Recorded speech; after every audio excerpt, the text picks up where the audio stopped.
What's up, everybody? Welcome back to the Corner Show panel discussion with Tim over here. Howdy, howdy, yeah. What's up, Tim?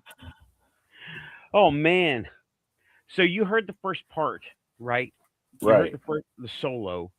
I had Copilot help me structure it, format it, and that is something I've been wanting to start doing. Is go over the unstructured shows before I had a format and take the topics and give them a format so people can watch them easier. And I could stick to some brackets to where they could That sounds understand like it a great easier. idea. Yeah. And like that, clip that thing, or it's going to do it right now. Right? When I say it, it will it will stop there, go back a few seconds, like 30 seconds or something, or 20 or whatever, and look for a beginning point of that segment, and it will go from there to right before where I said that. I don't Right. want to keep saying it because I want good ones, not Right.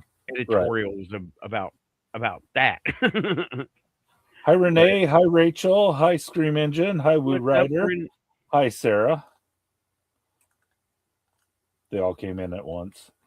Yeah, everybody saw the show starting and they love the intro. I love the intro too. It really suits you. It is a really cool intro. I might want to update it. I may want to update it with new stuff. You know, the same music, maybe done less orchestral and more maybe techno. That would be pretty cool. Take the Yeah. same tune, but with like a Tool vibe or a Nine Inch Nails thing going on. Industrial. Yeah. Yeah. And Raven's coming in the front door. What's up, Hey, Raven? how you doing? Hello. How's everybody And doing? I'm pretty doing good. I'm doing all right. How are you? Fabulous. I want to show you something I got. This All is right. the coolest thing. I don't know if it's going to show up well on this thing or not, but okay. Oh, my dear friend Diana got me this. This is a let me turn it down. Maybe you can see it better. Turn it off. Here we go. This is amethyst. These are amethyst crystals in here. Oh boy. And it's a light, and it has this is so cool. You can adjust the intensity, and you can have it be cold light or warm light. And it just reminds me of a portal. I just sit here and stare at it. I'm just mesmerized by it. Yep, I have no idea where, I'm thinking Portal. Yeah, that's what I was thinking too. Yeah. This is so cool. I think this is my favorite setting here. I've never seen anything like it. I have no idea where in the hell she got this, but I love this. With the amethyst crystal, I have no idea where you could get that. I have no idea either. What a great idea, too. I think this is yeah. Does it put a weird vibe on your hand when you put it through there?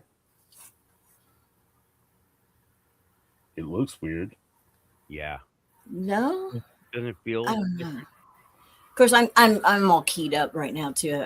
I would have to kind of, when I settle down a little bit, I will maybe. Anyway, yeah, I just love this. I just thought this was so neat. So I thought I'd show this off. Is it now on the camera? It's showing as white. Is it purple? Yeah, they're purple. Let me turn it off.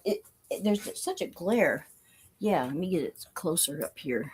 Okay, but it shines purple light, right? Yeah. Okay. And it's got it's more purple, I think, on the colder setting than the warm one, because it's got two different. Okay, I'm clicking the wrong one. There's this kind of light, and then there's that kind of light. White. We see. Oh, you're not seeing a difference? Okay, one of them. Barely, just a tiny little bit. But it's just the way that our camera. One makes it more purple, like this blue light, and they call it cold or warm. This is like the cooler light, and then that's the warmer light. Yeah. Now, there is a difference, but it's not big on screen here. But I love this. Cool. I've never seen. You know what? I want to look for one of them. Yeah, I'll ask her where she got it. See if you can find it. I keep a little chunk of amethyst on my desk too. Cool. It's a good stone to have. I'm thinking there's got to be, with the healing frequencies and so forth with all the different stones and all. There's got to be. I need to look up the cymatics of amethyst. And find I out. found some. You want me to I bring know it up? they're good for like headaches. I think. I know it's the crown chakra stone. It's always great for meditation and so forth. But as far as from healing, I'm not sure which one, what it's for with amethyst. But I found oh, one. Sarah just said she found one on Amazon. Oh, well, you cool. found one? Okay, well, All I found right. one on some weird. Well, I didn't even think about that. Amazon has everything, don't they? I should have thought of that. Thank you, Sarah. Oh wow, yeah. I'll look on Cool. Amazon next. Look at that. Nice. Yeah, this was, and up here it is 59. So let's look for Amazon. It says amethyst is associated with calming, serenity, and anxiety reduction. No, perfect. I need that. Lord, I need that. Amethyst, there it is. There's one, a 6 inch, or 8.6, excuse me. There's one. Oh, wow. $27. That's cool. Yeah. Isn't it great? Holy cow, man. Shout out to Earl and Diana. Thank you again. I love it. All kinds of different They always ones find in the here. coolest stuff and send me cool stuff. Heck yeah. But the amethyst one, Wow.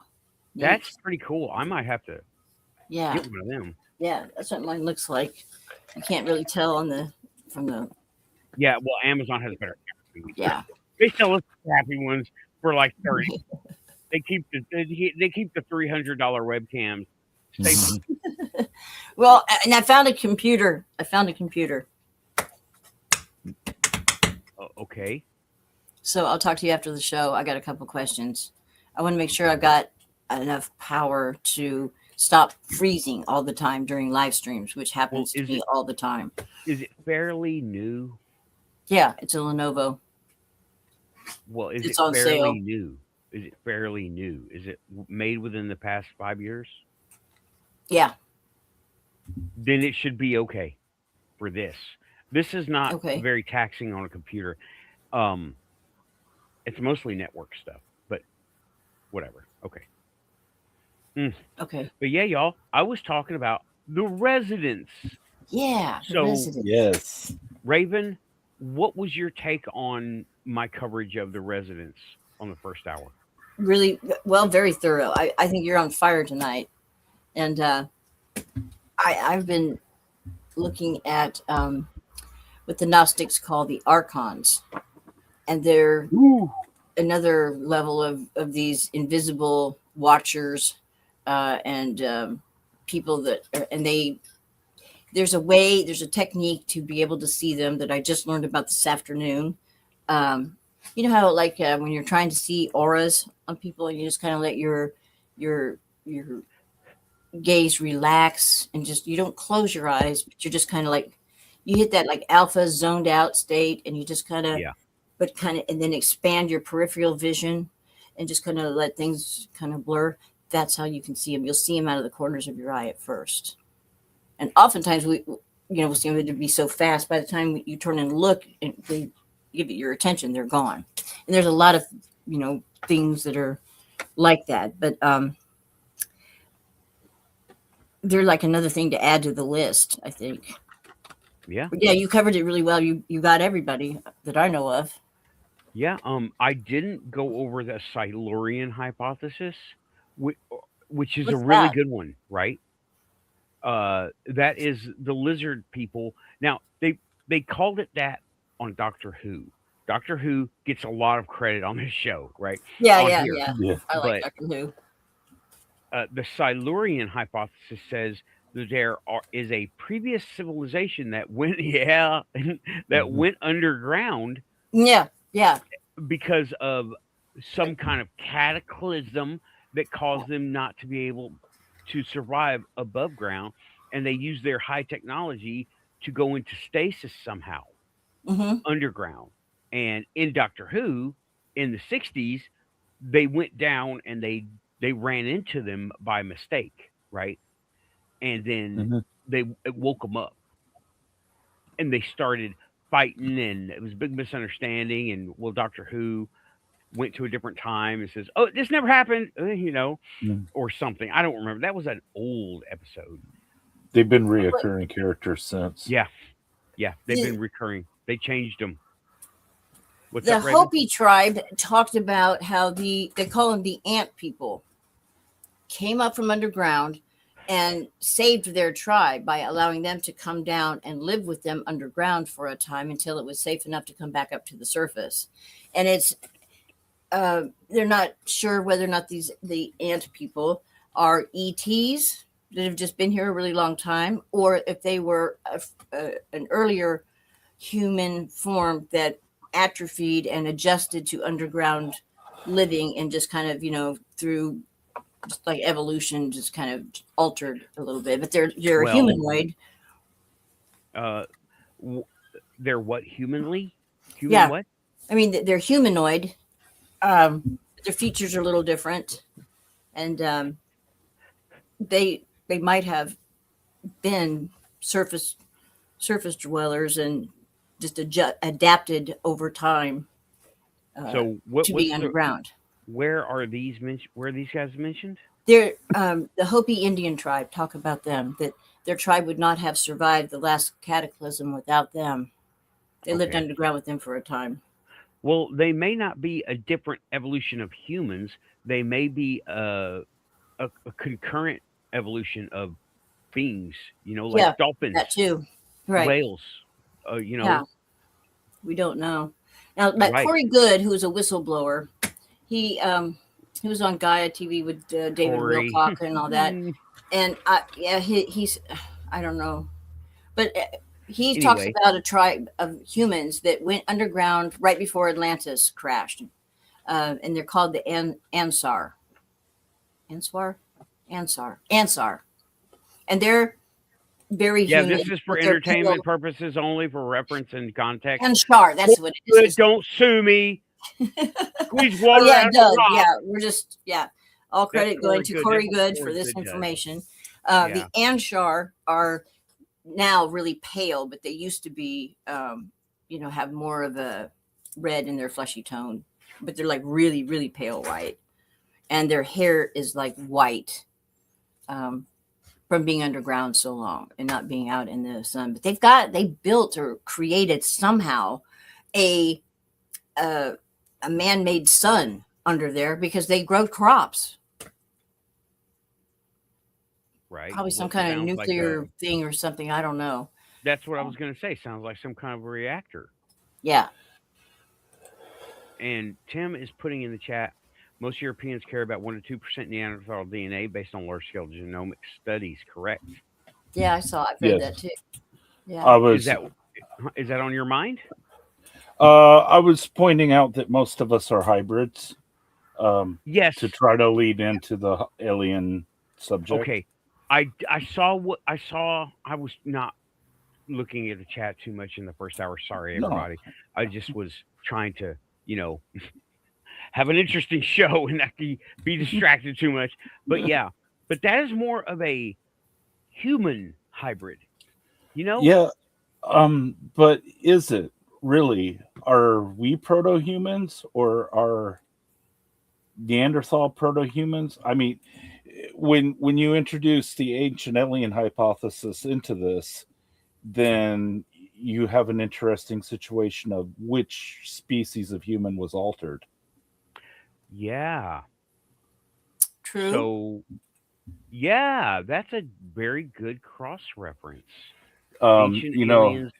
And there are many different types of hybrids that we know of that exist in nature on Earth. There's the Novosian hybrids in the Pacific. Oh, and there are so many. The hobbits, there's so many. There are the mini hahas in Hawaii. They're like 3 foot tall little humans. Are they one of those like uncontacted tribes? Yes, but there are some pictures of them, and they did that one guy, Scott. Well,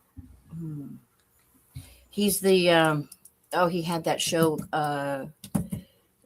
History's Mysteries or some on. It was on History Channel or the H2 History International channel. Scott Wolf. I can almost say it. I'm having a terrible time with names tonight. Wolver, not Wolfer. Walter. Minihuni. Minihuni. What I say? Mini ha ha. Mini ha ha. We're talking about aliens not writing the song. Mini hoo hoo, mini ha ha. Mini ha ha, mini hee hee. It's not pop music. but yeah, I believe strongly in panspermia, that we came here. We came here as viruses and bacteria and simple celled organisms, and that we evolved, but not just evolved, that we evolved with the plan of eventually achieving consciousness and reestablishing our place in this universe. Right. Well, everybody except us. We're Homo sapien. We don't have, there's a huge gap between the whole Neanderthal, Cro-Magnon, and all that. As far as that goes, yeah, the transpermia, but nobody can explain where we came from. The Homo sapien. There's this huge, that huge gap in the fossil record they talk about. Yeah. We just kind of were planted here. The missing link, like we were. Yeah, there's this missing link. And kind of, I mean, the Anunnaki story makes sense from the point that they took that Cro-Magnon man or Neanderthal and tweaked the genetics and mixed it with theirs. That would explain that why we can't find the jump in between those fossils, that we were created, we were manipulated. And some people have a hard time, digesting that. But it's the only theory out there right now that explains that. I'm not saying that's exactly what happened, but have you heard the scientists explain there really is no missing link? It sounds like it sounds like a secret agent trying to make up shit. It sounds like bullshit. I mean, I am not trained in that speak, right? However, I know a red flag when I see it, right? I know double speak when I hear it, and it sounds like double speak. They say that we're just not we're not reading it right. We should be reading it this way, but that doesn't explain the huge from here to here. It's just like nothing has explained. We were hunter gatherers, and then all of a sudden we had these cities established. Yeah. What? And a written language and mathematics and social service stuff. We had running water in ancient Greece. How the fuck did that get there? And there's a gene that we have that Cro-Magnon and Neanderthal don't have, and it's the gene for speech. They don't know where it came from. There is no link to any other animal. It's like called FOXP2 or something like that. Well, where it comes from. William S. Burroughs once said that a language is a virus that comes from outer space. It's basically a transmission across open airwaves. There's nothing in speech that is there's nothing in speech that makes any sense, according to William S. Burroughs. That it is a virus, and that somehow you have made this virus transmissible from a species member to species member. If you think about it, we share a delusion through speech. No need to worry, Nathan. I'd like to hear more about this at some point. But yeah, I'm thinking more mushrooms. And yes, I think we got very, very high and mutated our genetics. I really do. It's called the Stone Ape theory of Stone Ape theory. Yeah. Yeah, I've heard of that. The Stone Ape theory is that we took some type of non-placebo at some point in our existence that opened up our heads and enlightened us to speech, whether that was psilocybin or some other ancient substance. We don't really know, but it basically caused that mutation that Nathan was talking about. What was that number? I don't remember. He said it number? so. Yeah, there's some mutation that happened inside of our brains when we did this, and I don't know the number. I thought Did you I? referenced it. I said it. Yes, I thought you did. It Ah, doesn't No, matter. no, I don't remember saying a number about it. But yeah. Uh, Or it's you know, I lean. it's Fox Oh, P2. say again. Over.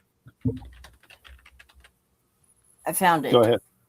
Fox P2 gene is a protein that in humans encoded by the Fox P2 gene. Okay. Where is this here? I try to find this. Okay. Yeah, Initially it's Fox identified P2. in 1998 as the genetic cause of a speech disorder in a British family designated to the KE family. It was the first gene discovered to be associated with speech and language. Okay, yeah. But the thing about it was reported on Giorgio Tsoukalos from Ancient Aliens was talking about it, and he said that they can't find any connection to any other animal. Interestingly enough, what I'm reading right here, it says that the FOXP2 mutation was found in Neanderthal genes. It is there? Yes. Right. Meaning that they probably spoke as well. They may have used different words, but they had the same mutation. Mm-hmm. Okay. Yeah, and Scream is asking here. There's a whole Wikipedia. Scream is asking, just looking at the chat, right? Why do all tribes separated from others, some by vast oceans, use bows and arrows? That's a good question. I mean, I never thought of that. Uncontacted humans start to use the same type of things that other uncontacted humans do, as if they're communicating in a different way, not physical. The collective unconscious that Jung talked about. That's how he explained that 100th monkey thing, where the monkeys were washing their potatoes in the salt of the ocean and decided they liked the taste better, and then monkeys that were in this zoo monkeys in the zoo started to do it first, then the monkeys in the wild, and they didn't have any contact, and it really got the zoologists all in a quandary about how the hell they did this. And it's that Unimatrix human, the hill. That's one level subnet of the network, right? Oh yeah. The autistic children all meeting on the hill. Yeah. Same thing. And it was somebody was talking about how like you'll get at the patents office all of a sudden these similar patents from all across the globe all at the same time. And one of these contactees was saying that the aliens told them that they would seed the field, and then anybody that had the right frequency could pick that up and bring it down and create this item.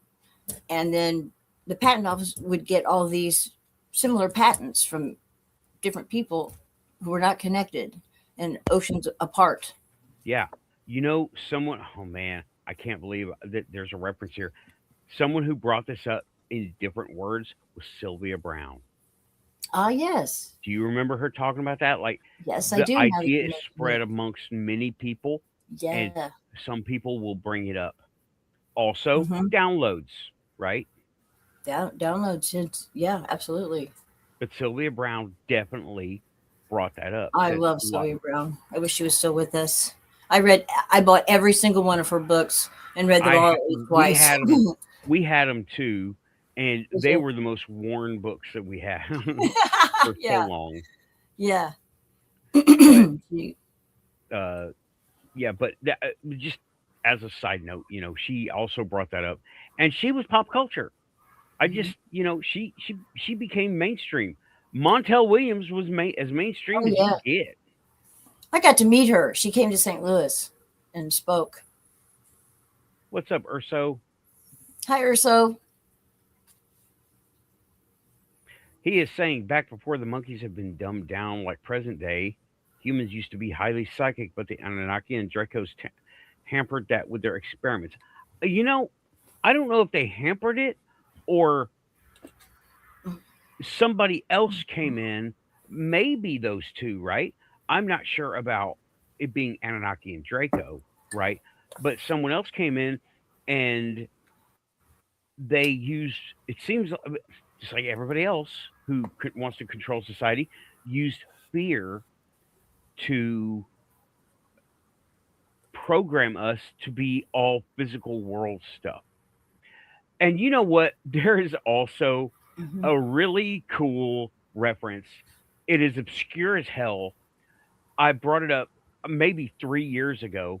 The Gummy Bears cartoon. They had ancient technology, and it was what the hell is going on here, right? What are they what are they telling our kids? Ancient crystal lasers? What? That it was Oh, really? found in a mine, found underground? Yeah, as far as I can remember, here was the gummy bear, right? The gummy bear thing.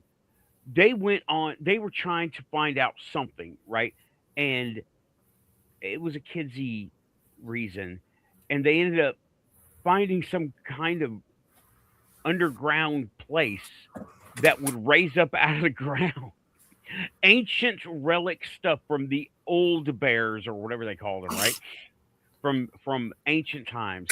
And it was a crystal powered communications station. I'm like, what the hell is this? And to them, with them, it was a laser, right? But it was less a laser and more of an ion cannon, okay? Because it would lob. It showed this thing on the top of a hill or something, and it was shooting and it was arcing around the planet. What? That What? sounds so freaking cool. Okay, It does. that that is like where that, and it rung a bell. I see. I can't remember the only other thing I remember about that show. I remember one other episode. I was little when I watched this. Right? You can't even find it online. Maybe I don't know. I haven't looked in like 4 or 5 years. But I remember two things about that show. That episode, and it was just the device, crystal powered ion cannon from a kids show about about candy, right? And Yeah, yeah, yeah. freaking a thing about the please and thank you spell, which backfired. And I was like, oh my god, why do I remember that? I don't know. It was crazy, but the No.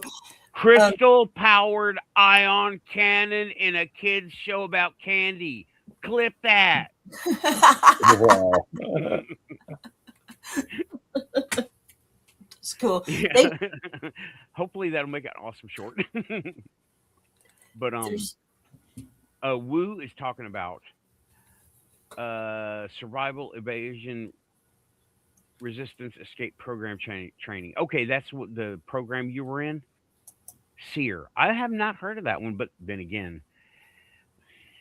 I wouldn't have. You know, I was not in that echelon of top secret. And yeah, giving gummy bears giving TLC to the THC. Love that.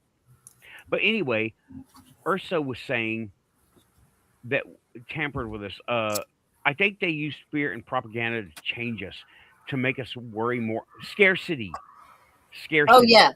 using scarcity to get us to work in factories, stay in our lane, get trained in, become indoctrinated in ways of thinking to do things for society, but not necessarily for ourselves, right? Mhm. And they used Yeah. scarcity, fear, to say, well, we're going to run out of coal, we're going to run out of oil, we're going to run out of this or that or whatever, right? Copper, we got to do this. Well, it takes it costs so much, so we have to have so much, but we need to use so much in order to get more. It's a Sca- Well, control device. Yeah. Well, yeah, it's in our brain, right? Like A little bit of We- trauma too. Yeah. Oh yeah, Yeah. We're trauma kind for of just sure. indoctrinated that way. It's yeah. Yeah, see, me and School Tim is were in the hard. military. That was very a structured traumatic environment. I imagine. Structured trauma. Very, very much. That's how they trained back when we were in.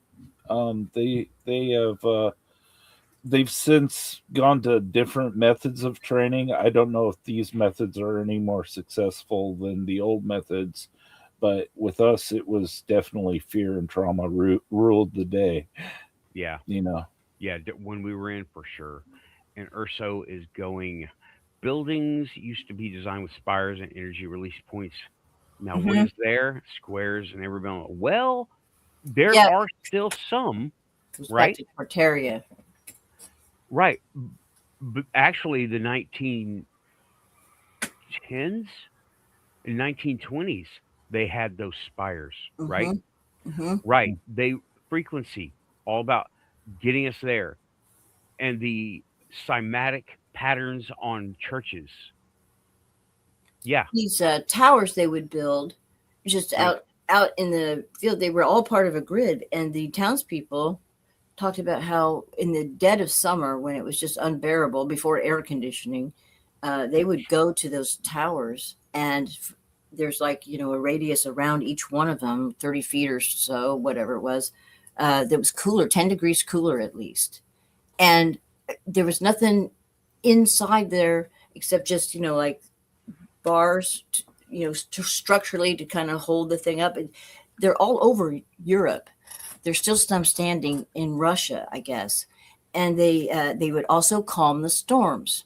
There was something about the way they were built, something about them, because they said when they came and they started tearing them down, their storms got 10 times worse. They started having tornadoes again and really bad thunderstorms that were damaging. But before that, the storms would be calm because of these towers. There's something about this technology, this, frequency, vibration. Well, just like what Tesla said, if you want to understand the universe, think in terms of energy, vibration, and frequency. Mm-hmm. And there's, yeah, they our ancestors knew a lot more about all that stuff than we know now. We can't duplicate some of the buildings that, just like we can't duplicate the pyramids either. Nope. And people think, oh, they use copper chisels. Oh yeah, and chicken bones and Right. A building with spires. yeah. That is the AT&T building right here in Nashville. Those look like spires to me. Yeah, they do. However, they're structurally lightning rods only. Mhm. I can That we see know areas of. hooking. It could be right- emitting something. It is AT&T, and they're part of the big bad empire. Yeah. That's AT&T. And with all this wireless stuff, I mean, there's so many things. The, Right the next to cult who? so big. Oh, Yep, right next to who? AT&T go, was the region. cult that was so big the government had to break it up. Yeah. Yep. Who's that guy? Who's CMT? Country music something? Probably not. I don't know. I'm just Oh, that's the music, the CMT. It's like MTV. CMT is the country version of MTV. let me look that up. Okay. I want to know more. Mhm.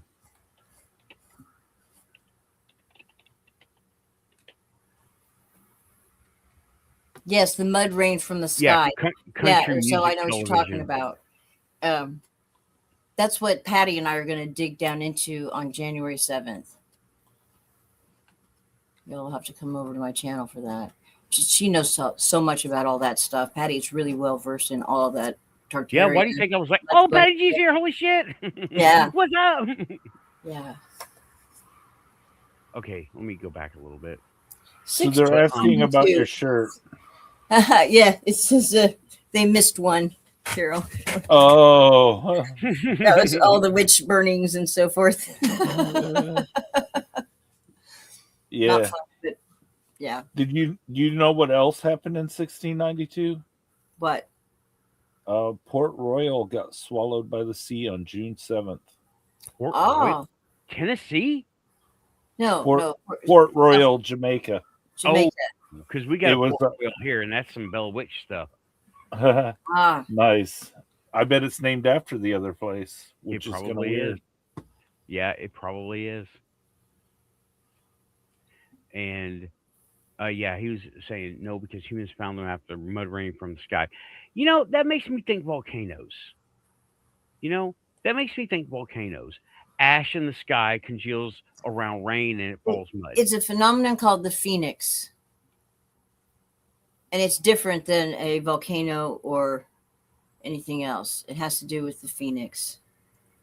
The phoenix that rises out of the ashes. Right. Again, right. kind of the symbol of rebirth and rejuvenation and so forth. The phoenix is a cataclysm that's on a cyclical 138-year, and some are worse than others. There's usually like the fifth one is the really bad one. But every 138 years, there's a cataclysm that's pretty serious. So we're due for one in 2040. Well, let's get ready. And they talk about eyewitness, from journals and things like that. They talk about this mud. Literally, it rains mud. The dragon in the sky whips his tail, and the mud fell from the sky. It's one of the. So I don't really know what the dragon in the sky is. Sometimes dragon in the sky refers to comets. In some cultures. Right. Wasn't it Halley's Comet at one point? Yeah, when is Halley's Comet due to come back? Halley's Comet was seen as the harbinger of death until Halley predicted its return. It was the death comet. Well, I'm talking about the dragon in the sky thing. Christopher Columbus knew about a comet that was coming, or an eclipse. No, there was a comet. And he fooled all of the he and his men were starving. They were shipwrecked somewhere south of Florida, one of those islands there. And he really wowed the natives into thinking he was some type of a divine being because he predicted this either a comet or an eclipse or one of the two. And they March, were like, March 1504. Is that what? No. 04. Yeah, 1504. 1504. Yeah, I'm looking at it right now. It's on, ironically, space.com. How a total lunar eclipse saved Christopher Columbus. That's what it was. Yeah. Let me. I was thinking it was a comet at first. Okay, something like that. But yeah, right. Well, that's the quantum show. We're spinning in all directions. It's what we do here, Yeah. Let me see here. He left Cadiz, Spain on May 11th, 1502 with the ships blah blah blah. Not the same ships. It was Capitana, Gallega, Vizcaya, Santiago de Palos. Unfortunately, thanks to an epidemic of shipworms eating holes in the planking of his fleet, Columbus was forced to abandon two of his ships and finally had to beach his last two caravels on the north coast of an island now known as Jamaica. Initially, the native peoples, Arawak Indians, Arawak natives, welcomed the castaways, providing them with food and shelter, but as the days dragged into weeks, tensions mounted because the weird people. We can hear all of your keyboard, Raven. Oh. Finally, after being stranded for more than 6 months, half of the Columbus crew mutinied, robbing and murdering some of the Arawaks who themselves had grown weary of supplying cassava, corn, and fish in exchange for little tin whistles, trinkets, hawks' bells, and other trashy goods. Yeah, that sounds about right. He was, 1506. Okay, yeah. He tricked them in 1506. So there's that. Yeah. There was often a lot of astronomy used in trickery in the age of exploration. I think they used a similar ploy with when they took Mexico City. Hey, Raven? Yeah? You have a mute button. Yeah, I did. I muted it. Why is it unmuted? You did not mute it. Now you're You're muted. muted. Well, now we can't hear you talking. Oh shit! I mean, I did mute it, and I don't know how it got unmuted. I'm so sorry. That's okay. It's just like, I mean, there you go. It's like,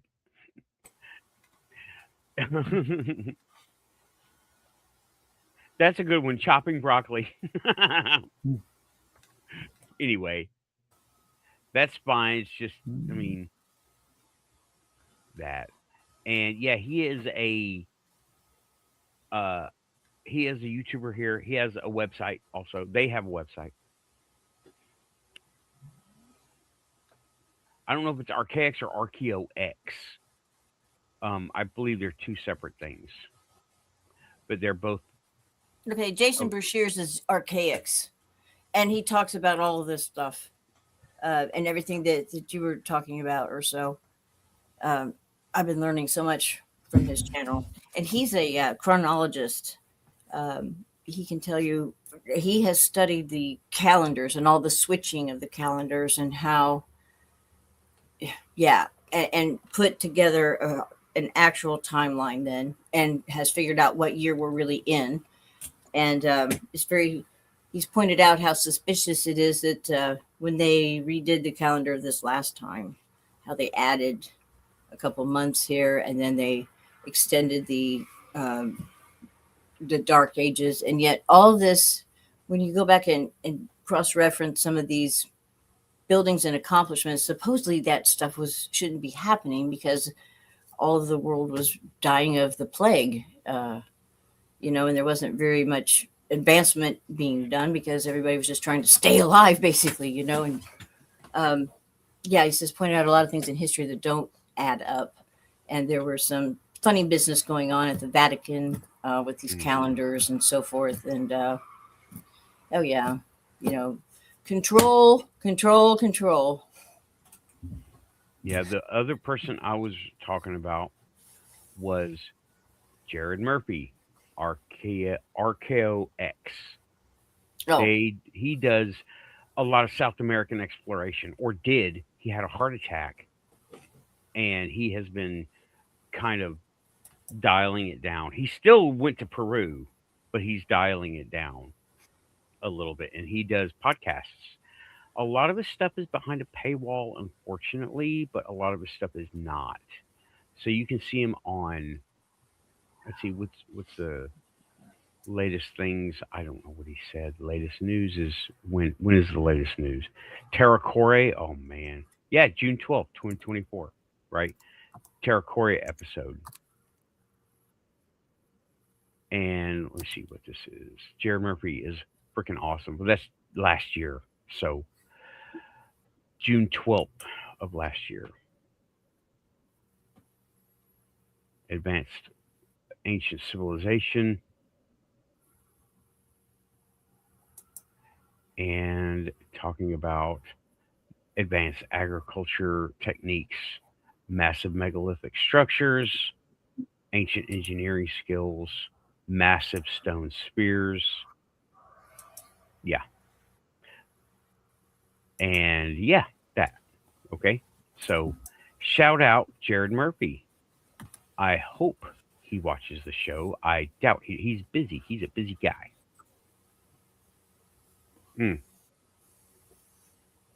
Raven has a link up. for cakes. Okay, I was just reading what Scream Engine wrote here. Yeah, he's saying research, taken with a grain of salt. Good research, but it's becoming a bit of a cult of he hates Graham Hancock. He goes off. He goes off on Graham Hancock occasionally, but I mean that's. That guy. Okay, yeah. The guy that hates Graham Hancock. Billy Carson and Graham Hancock. He's called them out as shills, and they probably are. Billy Carson is a TV guy. Yeah, he just has an interest in this stuff.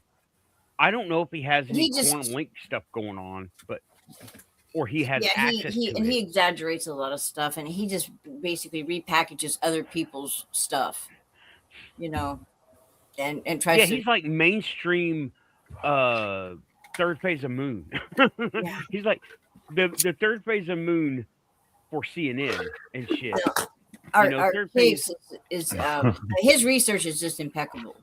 I mean, truly. Now, personally, yeah, he can't stand Graham Hancock or Billy Carson, and sometimes he goes on a rant. Well, I can't stand Billy Carson.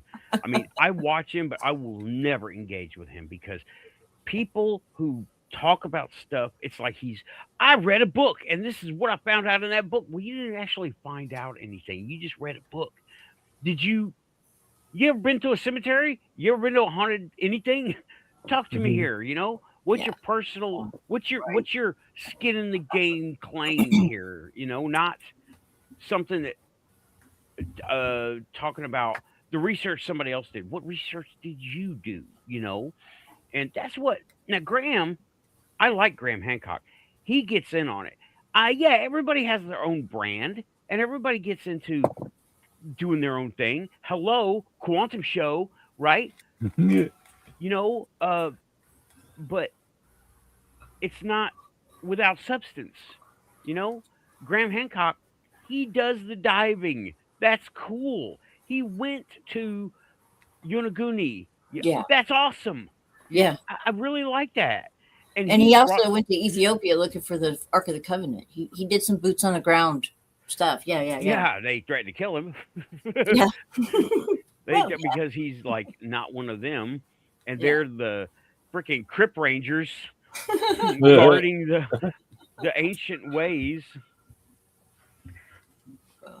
Yeah. Like well, it's funny. I don't know if does he not like Zachariah Sitchin? I wasn't sure about that. That rivalry is pretty well known, actually. Well, I guess I don't look at fighting people. I don't either. I look at people who come to some kind of point, because when you get into a fight, right, it becomes mudslinging, and I'm like, nah, I don't want to hear about it. It becomes mudslinging. I don't want to hear about it. But Graham Hancock is saying, yeah, Graham Hancock is an easy attack to draw attention, and but he went to Yonaguni underwater. That's awesome. That's years ago when I was just getting into 3D printing. This is a really cool little thing that never happened, right? I just got the printer and I was like making toys, other people's stuff. I was downloading and printing and barely knew how to make a cookie cutter myself. I went to one of his live streams. Okay. He was doing that. This is like 15 years ago. All right. YouTube was really easy to do then. And there was like no privacy. So you could just contact anybody. And he actually asked me and my buddy Sam, how much would you charge me to print a drone so I could take it to South America? I'm like, oh my God, Graham Hancock wants me to make him a drone. Holy shit. Wow. I was like, cool. Man, I wish, I want to do this, but I'm brand new. Go here. This is awesome, but this sucks that I can't do it. Yeah. Yeah. Oh my God, how cool. Footnotes. Graham Hancock drones had just become a thing, right? Mm-hmm. Most of the toys of them hadn't even come out yet. The cheap versions. Right. He wanted me to print him a drone. And I was like, oh man, I wish I could do this, but it's way out of my ability range right now. Oh yeah. But it's a really cool footnote. And it kind of was one of those things that led me to someday you're gonna probably 3D print a Vimana. Oh, I know I will. Or I'll convert my Ranger pickup truck. And when you do, I want to ride. Into a Vimana.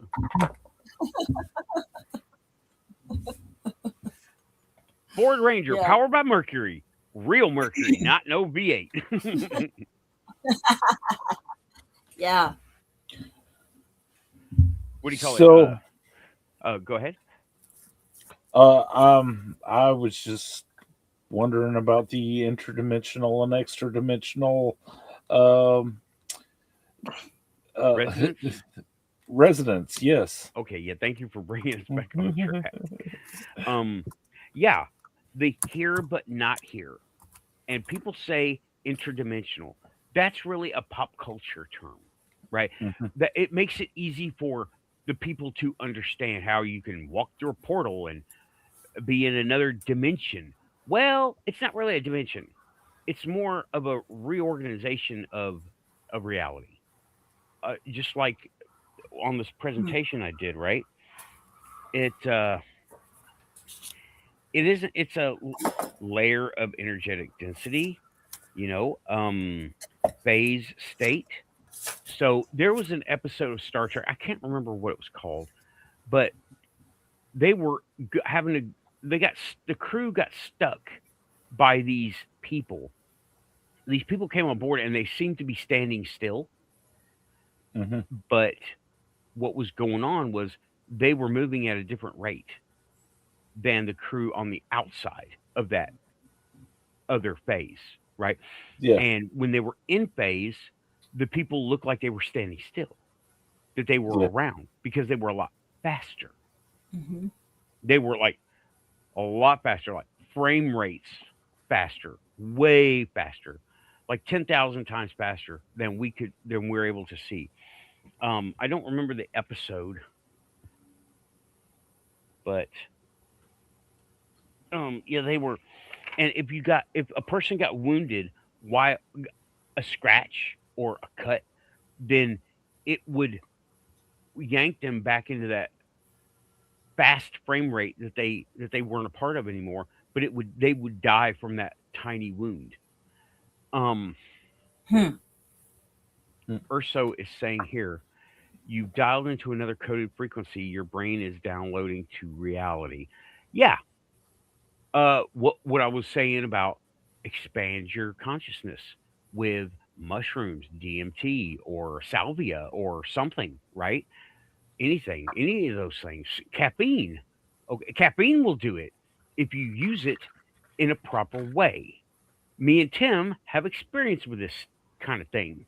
Okay. Not that we're promoting rampant drug use. No, Mhm. no, that's not what I'm doing here.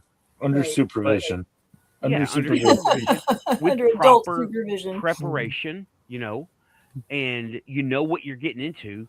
Because when you run into something like this, you bad trip. Okay, you don't want to Yeah. salvia, right? There is a proper way to do salvia to change your frequency that you're receiving and sending on. I didn't do it the proper way. I still want to try the proper way, and it is staying calm, doing things, and have some like you got chewing tobacco in your lip, like dip, right? Mm. Don't smoke it. It's too much, too fast. Everything for me turned yellow, right? My reality was in my head, and I was 8 years old, right? It was. I'm not going to go through it, but dialing into another coded frequency. That's what I did, but a bad. It was a bad channel. You know what I mean? It wasn't the right thing that I needed to be in. It was too much, too soon, and I ended up la- uh, throwing myself onto the floor head first, and I could have got a concussion because I put my whole body on my head. It was not nice, right? I came to. I was like, "Ow, oh my god, my head is killing me." That kind of hit, right? Mm. Um, so There used to be a guy on YouTube that would take that salvia and he'd set up his camera and do these little live shoots and he'd do all kinds of weird stuff and you could yeah, watch them trip out. they recorded me, and you're not supposed to smoke it. That's the wrong way to do it. You're supposed to ingest it slowly, and then you. They say It's meditate with it. Go ahead. if I have some experience with salvia. It's a little known fact that I used to work at a head shop in Oregon. Mm. Um, and salvia is legal in that area. So one of the things that my boss, when I was working at the shop, was into was making sure that we like we tried what we sold. you know. Right. So I did try salvia one time, and it's an interesting thing because it's got a reverse tolerance to it. Hmm. Like it takes less over time than more over time Hmm. Really? when you get, yeah. Yeah, And it's Interesting. that way. and yeah, and it was, I didn't enjoy it. I smoked it, and I did not know at the time that that's probably one of the worst ways to ingest it. And I like did a really really high extract, not knowing that less is more with salvia. And Yeah. Same. um, when I took it, it was hellish for me. I felt like I was falling through dimensions. I Oh, just kept falling for like 15 minutes in my head was what it felt like. It felt like forever. And then I came out of the experience, and I didn't want to do it again. My body felt drained from it was a times 30 extract scream engine. Hmm. mm. Yeah, that's And pretty high. and um and I never really wanted to do it again. My body felt really really drained after the experience. And I've taken other things since then and before then, and it wasn't an agreeable experience for me. I don't know what it would take to make the experience agreeable.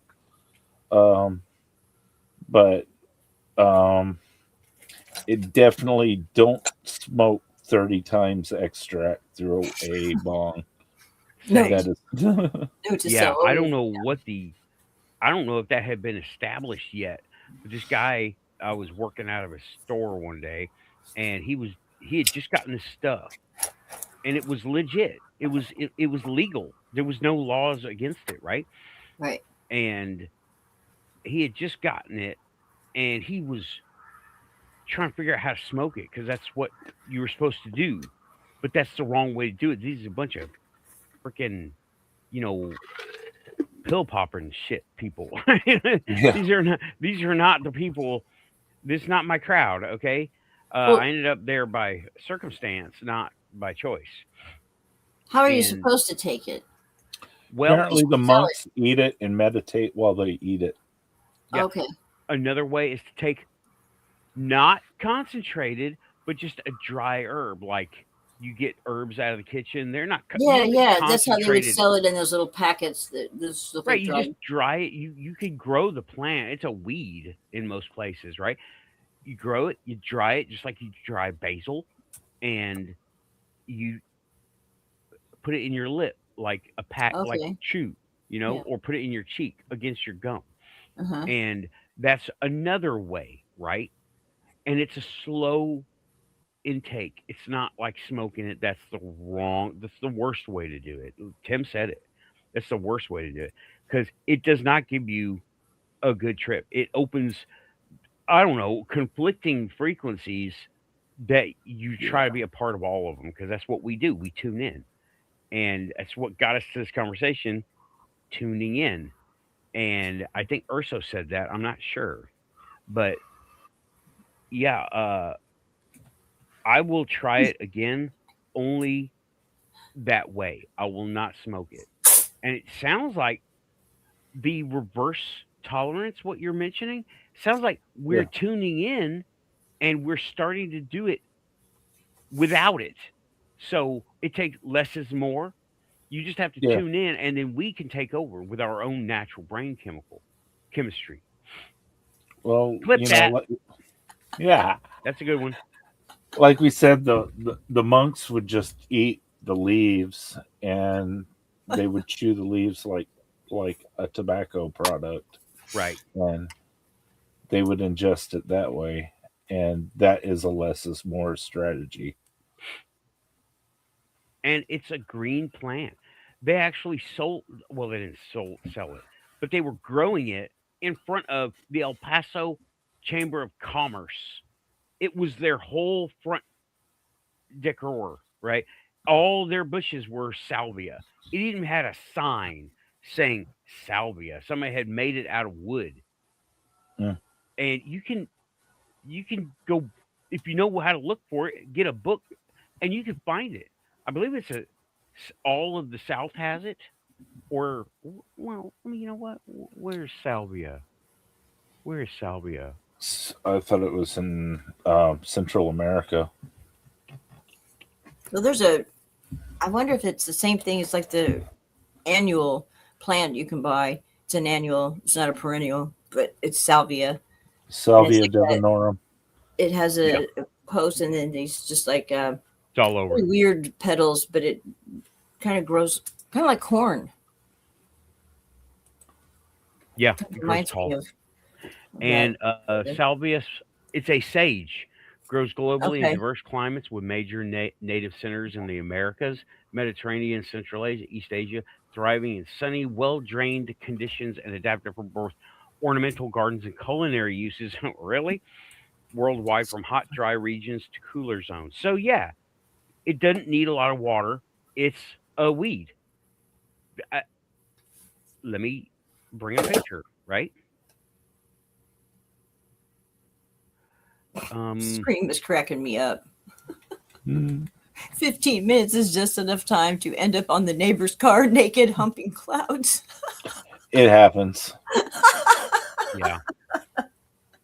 Whoops. This is what salvia. Oh no, this is not. Like I said, adult supervision. Definitely. Definitely need adult supervision I on could this end one. up changing the weather. Oh my God. Funny. You guys are funny. It's in Mexico. Salvia divinorum, right? Yeah. Yes. Thank you. We're going to go on another list now. We're going to be on DEA. I'm going to be on the DEA list now. Hello. We Like and already subscribe. are. And When it's your on hair, when your hair exceeds 3 inches, they already put you on a list. Woo, there we go. That's you Okay. too, Raven. You know what? This Yeah. is PDF. I'm going to save this. They can have my IP, my MAC address, all of it. So I in the 90s, they had a program called Carnivore. It became revealed by some data breach. I can't remember who made the data breach, but the CIA had a program. It was called Carnivore. It was a keyword finder. That's what they had in the 90s. So just imagine what they have now. wow. But I wouldn't really worry about it because it's illegal to do that type of surveillance. So they're not just going to do it on you. Yeah. Right. Oh, Okay. cool. Oh, guess what? We're at an hour. It's break time. I want Nice. more coffee. I want more coffee. I got to take care of. See, the cup is dark. Need Yeah. more. Yeah. You need more. Need more. Go. Watch for ghosts, not salvia ghosts, just ghosts. Time travelers. Time travelers. I've never tried What salvia. Chinese women I would was always afraid offer. to, because people said that you can get a really terrible headache after doing this. I'm very susceptible to headaches anyway, so I was always afraid to try it.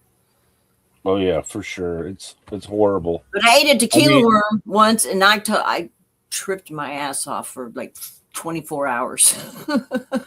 I ate 3 cloves of raw nutmeg once, and Oh, yeah? it was more pleasant than this. There you go. And yes, the nutmeg works if it's raw Okay. seeds of it. Yeah. I've heard of that. It just makes you really sick at the same time. So, Oh, buyer beware. yeah. I want to try ayahuasca, kind of. I don't know. Sometimes I think, no, chicken shit. But then when I heard Graham Hancock talking about how he was barfing and shitting himself, and after you get past that, then you get to the good stuff. I don't know. That's a huge deterrent for me. I can't stand throwing up. I don't see how any of that could be pleasant after, you know. I did try DMT once. It's the active ingredient in ayahuasca, but I've never tried ayahuasca directly. Other than no, I lied. I did try that once. Never mind. Well, did you barf and shit yourself? No, I think that the batch that I got wasn't as potent as it should have been. It was delivered to me through a popsicle. Oh, cool. And it just I don't think it was the potency that was expected. It didn't pair with descriptions of what people who take an ayahuasca ceremony and would experience. Mm-hmm. It was just kind of blah. Yeah. There's some guy in Kentucky that has a church. He made it a church so that he could do ayahuasca legally, and he has healed so many people from trauma. A lot of military people. Yeah. There used to be a program on Viceland TV channel I watched. He was on there, and they made it. I don't know, but now they didn't all. At least they didn't show on their show. They had the same experience that Graham Hancock did. You know, nobody was barfing and shitting themselves. Thank God. I mean, maybe they edited that out. I don't know. I just was curious about. Let's see here. Mr. Hellfire says, when I smoked salvia, the room turned into a cardboard box and started folding itself up on me. Oh my God. Scared the living dog poo out of me. Yeah. Yeah. Oh my God. Salvia will mess you up if you smoke it. Screaming, it says, I did 3 tablespoons of it. I felt really bizarre, like a full-blown flu delirium and slightly disassociated. Yep. Wow. That is definitely a nutmeg high. It doesn't feel. The reason why nutmeg is not illegal is because the high is not found to be pleasant by most people. So therefore its risk for abuse is very low, right? Yes. That's how they that's the same reason salvia is legal, is because the after effects of it are so profound that most people don't do it more than 2 or 3 times. Right. Just one of those things you do for experience, not because you like it. Yeah. Better. Wow. No ghosts? No ghosts. Okay. Well. Renee says, I have not eaten salvia.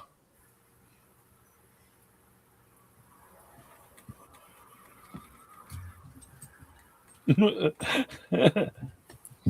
am definitely not compatible with stuff that wipes your character aside for even minutes. I've got hang-ups. I fear cloud humping is noble.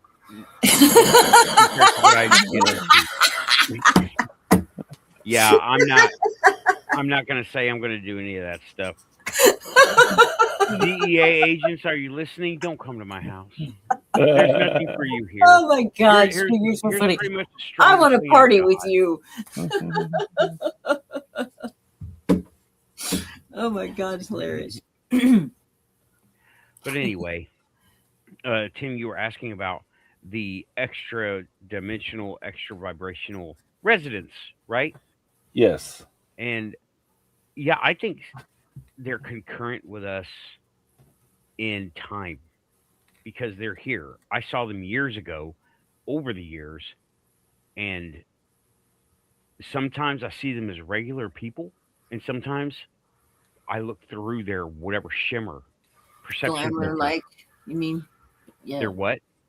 like a glamour. Yeah, right. Yeah. Glamour spell, perception filter, shimmer device, what So have you. I feel, but I think I might get in trouble with Raven here. what? That that these extra dimensional, intradimensional beings, these aliens from other dimensions that are our own, are a lot of times these ghosts that we see, especially the ones that are stuck in their time loop. Mm-hmm. Yeah, it's quite possible. I wrote down a statistic today from a video that I was watching that's kind of relevant to this. That is that the human is such a disadvantage because we only see from the visible light spectrum 380 to 700 nanometers, which is less than 1% of what is actually out there. When you consider the infrared, oh my gosh, don't knock that over, Kitty.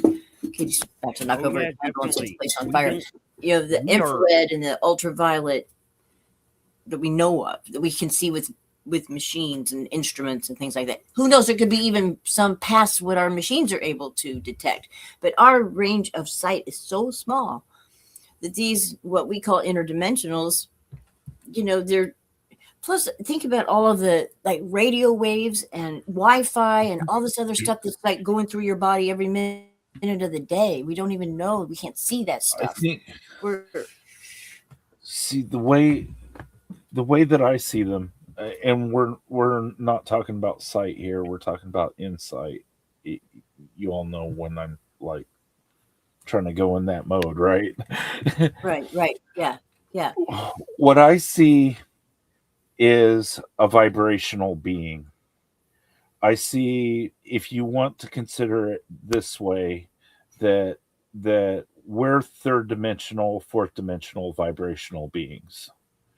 You vibrate from the third dimension into the fourth, or from the fourth to the third, or something like that. You bounce back and forth between two frequencies. Everybody does. Most beings do. And like, there's a fifth dimensional you, and there's a sixth dimensional you, and a seventh, eighth, so on ad infinitum. And I think that the further that this vibration gets from you, the more alien it is to you, and the more that you identify it as an alien vibration and less as a ghost or yourself or your own consciousness. Okay. I You follow follow you. me? Yep, I do. Yep. And that's the way I see these aliens. I see them as stuck in a different place in time, not necessarily being a different species from us. I see a little bit of DNA that's stuck to some comets that goes and flies throughout the physical spectrum, and lands on a few planets, develops into us. Eventually, we establish this level of communication where we can even talk about this. And the next level from this is to talk about it up to the level that we're actually using stars as fuel and steering them into directions and patterns. Yeah. Thanks for putting that up there, Nathan. That is good. I mean, look at all that we don't see. So when people say to me, I don't believe in ghosts and I don't believe in this and that and whatever, I usually bring this up. You only see about this much of what's really going on around you. How can you Yeah. so sure? You know, because they vibrated a different Yeah, a frequency. They're lot out of of this. our visual range. Yeah, And I we think there's a cannot. lot of, and that's kind of creepy because then when you think about, you know, taking a shower, that there could be a being standing there watching you when you're in the, you know, I don't feel that's bathroom or creepy. doing I something, just you feel know, that like, I don't feel that's creepy because spirit guide. Okay, I feel. Yeah. I mean, I'm kind of already accustomed to that. You know, well, yeah. I thought of myself like, well, she's a higher being, and I'm like, you know, I'm not her pet cat or anything, but it's kind of the same thing. we don't like to talk about it. She doesn't like me to say stuff like that, but that's okay. But like you see the visible spectrum, and you see now you go into IR, infrared, right? And then you go into microwave. We cannot exist very well in microwave radiation environments, cell Right. phone No. towers, right? Yeah. Go back the other way. UV, skin cancer, X-rays, all cancer, right? Yeah. And Mhm. I'm not familiar with But Y rays, but that's okay. but but there is DNA capable of surviving within microwave Mhm. radiation zones, such Right. as plant and bacteria, and uh, different things have adapted to that microwave radiation space. Right. Just Why is like it any different with extra dimensional beings? right. It's a different it's another extreme environment. We call it extremophobia. Well, not extremophobes, sorry. We Yes. have extremophobia because we can't exist there very well, right? But they're Right. extremophiles, right? Yeah. They're the ones that under icebergs, inside volcanic vents. Those are extremophiles. Another extreme, and that's a physical environment that we have here on Earth. Yeah. We're not talking about the what did Copilot call it? The reorganization of local frequency. Clip that. I'm going to have to say that several times, y'all. So, well, there's that, right? And where are we going right back there? Bigfoot, Bigfoot, Dogman, right back to Bigfoot Yeah. because that is the best known way because he is there and then he just seems to disappear. Well, no, he didn't disappear. He just went to a different frequency. I think frequency of It's reality. called camouflage. That's what those contactees that talk to Bigfoot have said. That they explained it as just like being in water one moment and then stepping onto the shore the next. Sounds like a They are density able to difference. just raise and lower it at will. That's why you see the footprints that just end up and there's nothing like in the snow, especially. Those are the really ones that freak you out, you know. Da, da, da, da, da, and then nothing. There we go. That's a I have mod. That's a mod screen. Do not butter the burnt bread of confusion. confusion. Burnt bread now. Speaking of Bigfoot, would you like to hear my Bigfoot birthday card? Yes. Okay. It says sending you a special birthday wish from Bigfoot. Ready?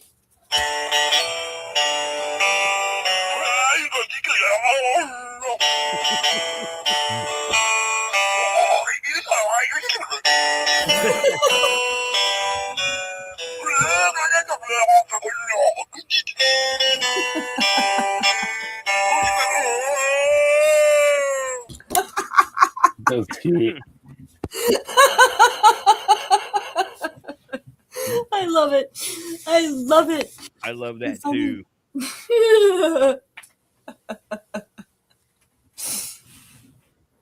Sounds of salvia. Oh, That's a good one, Scream. Funny. clip that. Oh, funny. Good call. Good call. That was a good call.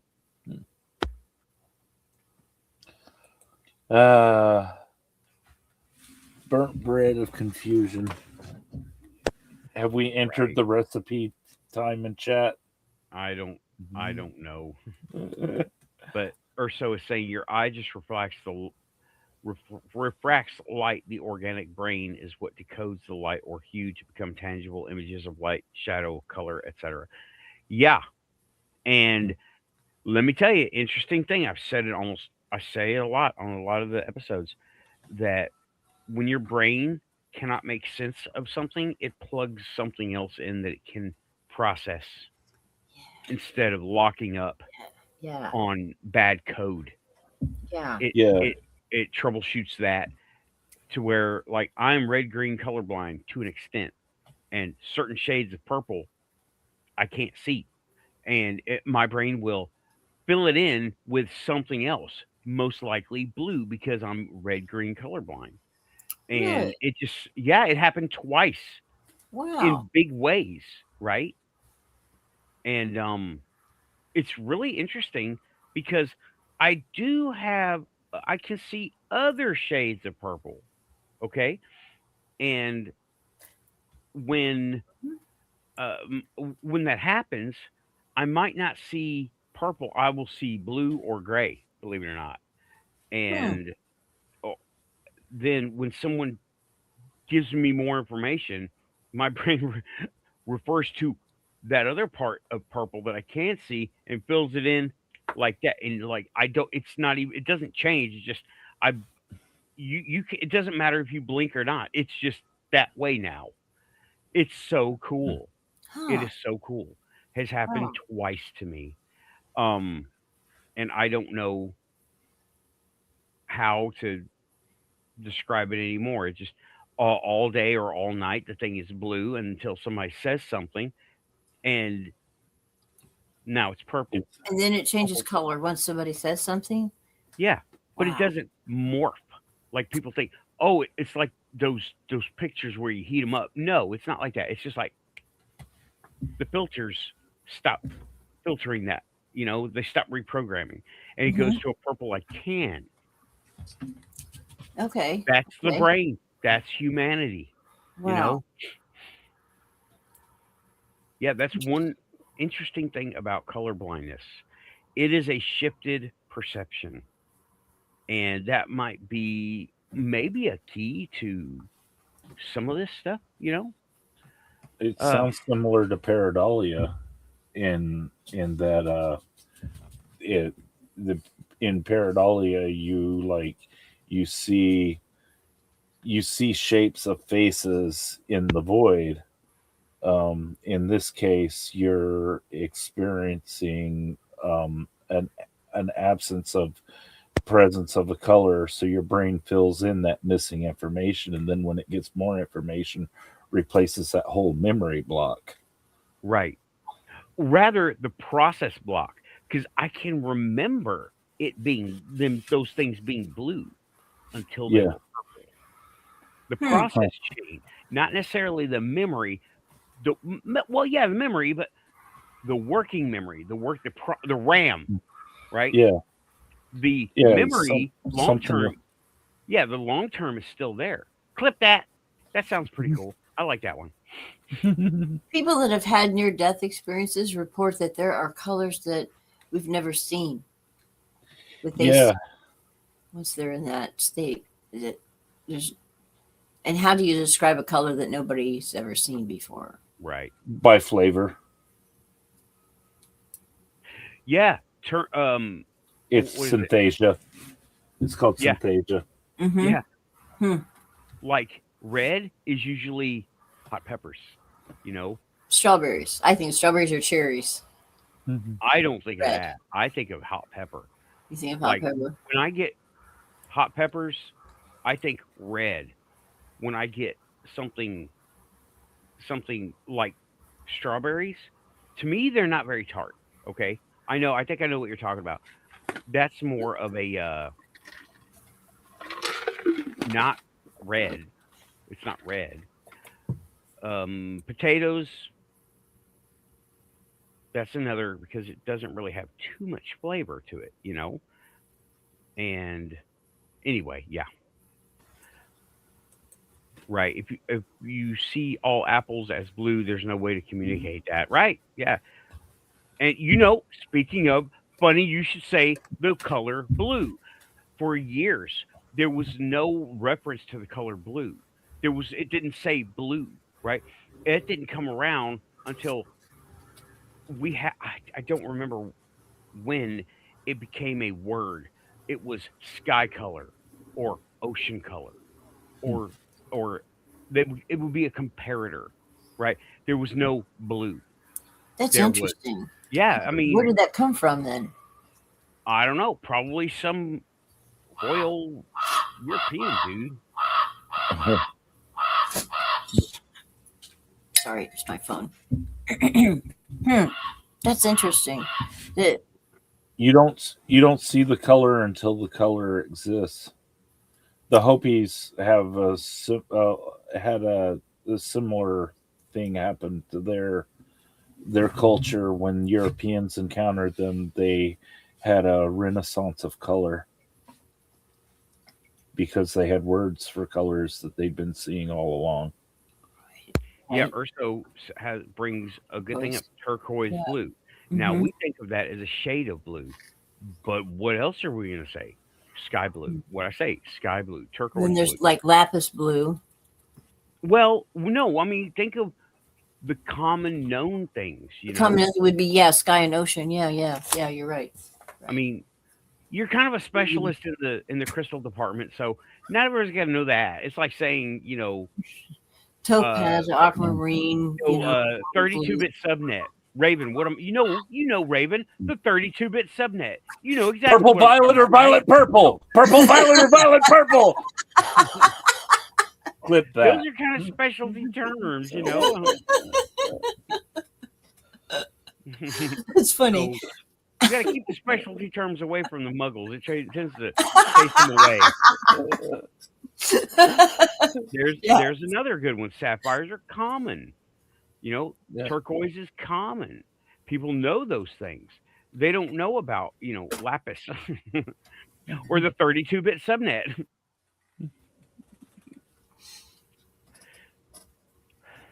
Clip that. I'm on fire. Clip that. Nice.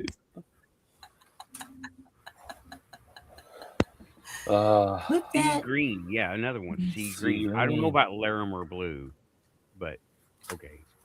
Larimer's a blue stone. Kind of bluish, light bluish, Well, greenish. sounds a little more specialized than the people can handle.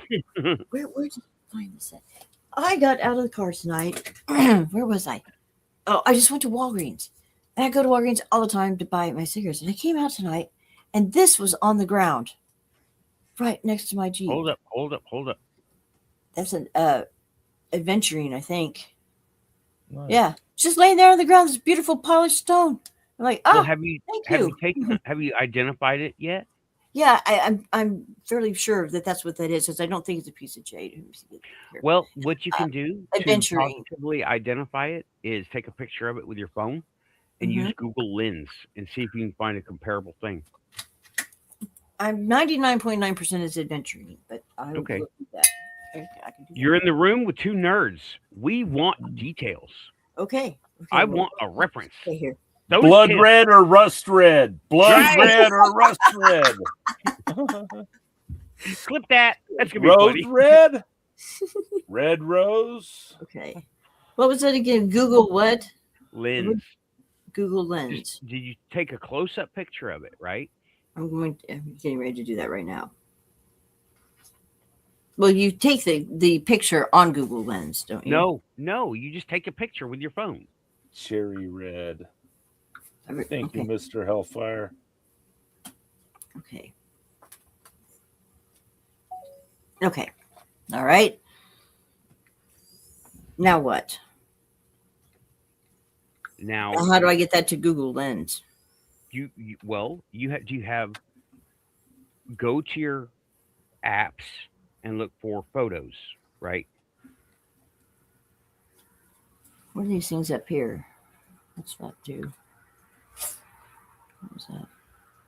Oh, here we go. That must be the button, the thing for Google Lens. I just tapped on the eyeball thing. Okay. Well, this says it's jade, and this one here says it's Colomax. I would take. Here's what I would do, Raven. You're in a nicely lighted area. Yeah. Set it on your desk on a neutral color, right? Like set it on your desk.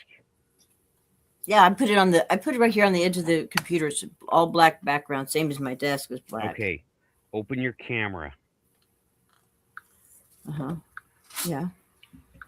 Go get into a comfortable position and then zoom in. Right? Mm-hmm. Hold your hand steady. Okay. And just I'm at 3.1x on this thing on my desk. Okay. I got another good picture here. Yeah. Okay. Now, This one's probably better. First one's better. and and then I have to upload it manually to Google Photos because it's not an Android. Okay. But Oh. once it's up there, I can open the picture in Photos, find Google Lens. Now, can you look here?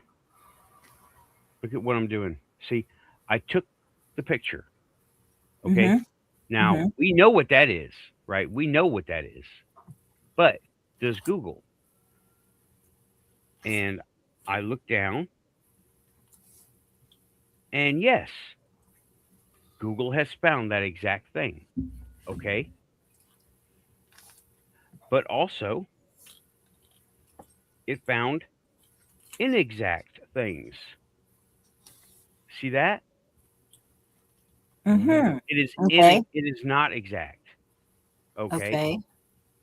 So you just got to look through the different pictures of what it did find and which one looks best.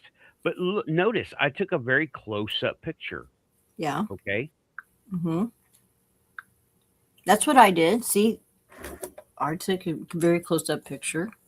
Let me see. Yeah, you move over. Okay. And it came up with several different things. Yeah. And Well, which one is closest? Jade.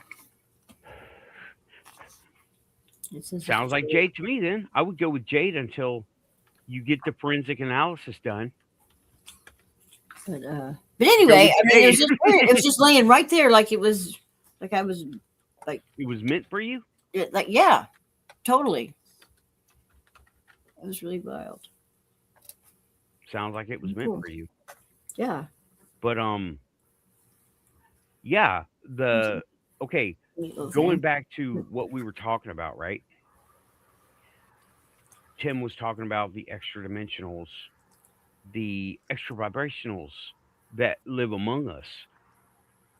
And they're just off phase with us. Here but not here. The Native Americans said it. They're here but not here. Right back to Bigfoot. Okay, Bigfoot does that. And I brought up, well, now where's that picture again, right? Let me bring up that picture again. Because this is a good way to also explain this other thing. Okay, now in the visible spectrum we see right here. Can y'all see my mouse moving? Mm-hmm. All right. Now, Bigfoot could live over here and we wouldn't see him. But he's right on the edge where he can go back and forth. Or he can live over here. And I'm thinking, since he is an animal, right, matter and everything with flesh and stuff, muscles, he's probably an infrared, not ultraviolet. Ultraviolet would be harmful to him. I guess, I don't know. Okay, it's hard to say because nobody can get any reliable samples because everybody sends them to the freaking government for some reason.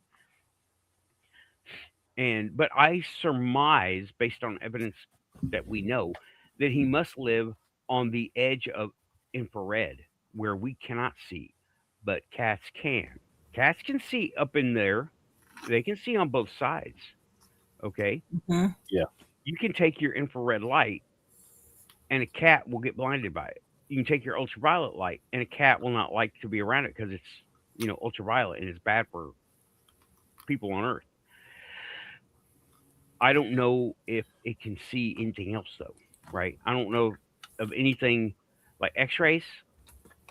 I don't think things are good that we want to be around live in an X-ray environment. Okay, like we have sunlight down here. Well, there are some stars that emit X-rays. We know this for a fact. And gamma and alpha, etc. Our atmosphere filters all that stuff out. We're very lucky to have this atmosphere here, right? The way it is. But all that stuff gets filtered out, especially since it travels so far that it changes frequency because of the shift of light between over distance, right? We call it redshift because that's the one that we can see. But there are other shifts. The whole thing shifts. We just don't see it, and that's what the that those other satellites are good for. The James Webb, it's good for a certain. It's good for visible, but the other one is well, Joe James Webb is good for infrared, and the other one they put another one. I can't remember what it's called, but there, yeah, there's that.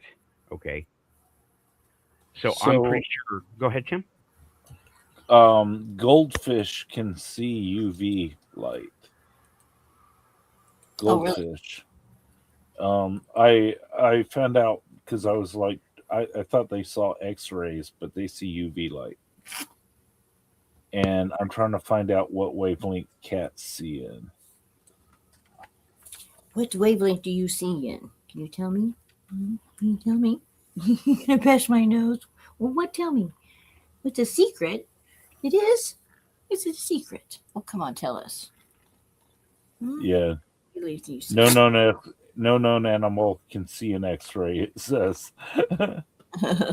Okay. Can you tell me? You're going to tell me? No? Okay. Oh, tell me. Come on. Tell me. I may have found. Okay. Okay, here's one. This is from wickstatic.com, and this is the visual frequency cats can see. Nice. So we see more red than they do. They see. It almost looks like, yeah, they're shifted for sure. They're Blue, shifted greens, because, and yellows. uh-huh, Yeah. that's very It interesting. looks like they see everything just in grayscale. Well, no, it might not be going through very well Oh, from here to Diane. there, but I'm saving that. Hold on. Cat vision. Those are all my files for this show so far. Oh, hey. Can you see it Yeah. better? That's Yeah. awesome. Yeah. Let me maximize that over here. So you get the gradient, right? Like where you're seeing red, it's seeing yellow. Where you're seeing purple, it sees a Oh, kind of shit. I'm purplish sorry. blue. Let me bring that back up. Wait. You're turning the phone on. No, don't do that. Don't do that. Yeah, and it looks like the shift is right there in between green and blue for them, where they see everything green and lower as yellow and everything blue up to purple as kind of a Mhm. purplish Now, where are you blue. seeing yellow on the? See the cat's vision spectrum? I'm seeing like just like a light gray and maybe kind of a little bit of lighter gray, and then I Well, don't see any other colors other than like white and gray. Am I colorblind?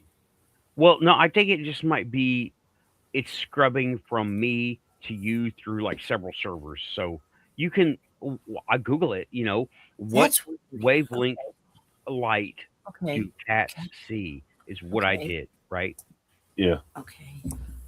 And this is what came up. This is one of the several things that came up. I'm going to stop sharing now. I didn't mean to interrupt before. I'm sorry about that, Tim. Oh, it's quite all right. Oh, well, let's. Okay. I think I got the same. Oh my gosh. What the hell am I doing here? the All the buttons.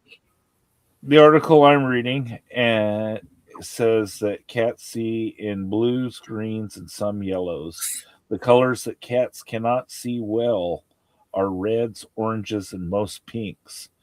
Their real superpower, though, is low light vision because they have 6 to 8 times more rod cells than humans, giving them exceptional night and motion vision. Right. And they don't see fine details very well either. And like you saw in that video of what they see in their brain, they also see everything as cat-like. Mm-hmm. Which is so funny. Mm-hmm. It is funny. Okay, I see a little bit of color now on this one. I see the one that you put up there. Okay, that's weird. No, that doesn't come across on the computer. Yeah, and Tim, you guessed it. You nailed it because let me show you what I just found. It's actually a comparison of what you were saying: Yeah. blue to green, some yellow. Yep. Yeah. Wow. Okay. And I don't know why the person who made the chart in the first place decided to put cat visible spectrum and not put the freaking brackets, and the dude had to put it in with paint. Come on, That's presenters. funny. Okay. Oh, okay. That's funny. Did you see Urso's comment here about the infrared contact lenses? I did not, but I have heard of them. Um, that how do you say that? Dicyan. Dicyan. Okay, there.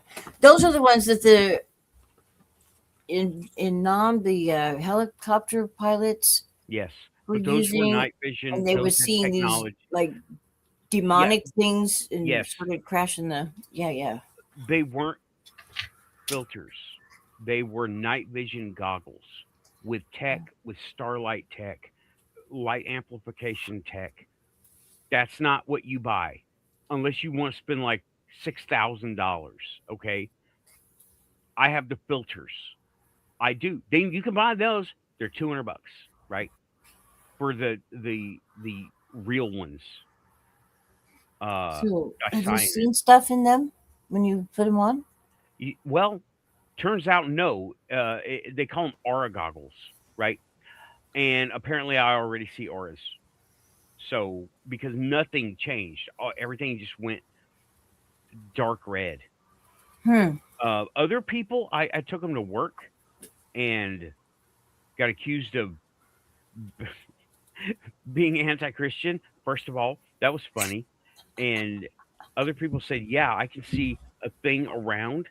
Like, look here. You see how the hair on my arm is kind of like forming a cover over my arm.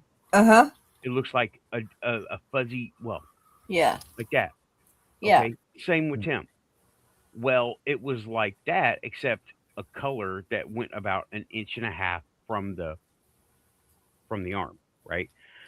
When you put the glass on, there's a band of color around your Not a arm? band of color, like I'm glowing, but Oh, not me, right? Like I'm You're right, Matt. glowing. Not a band of no, a whole thing, right?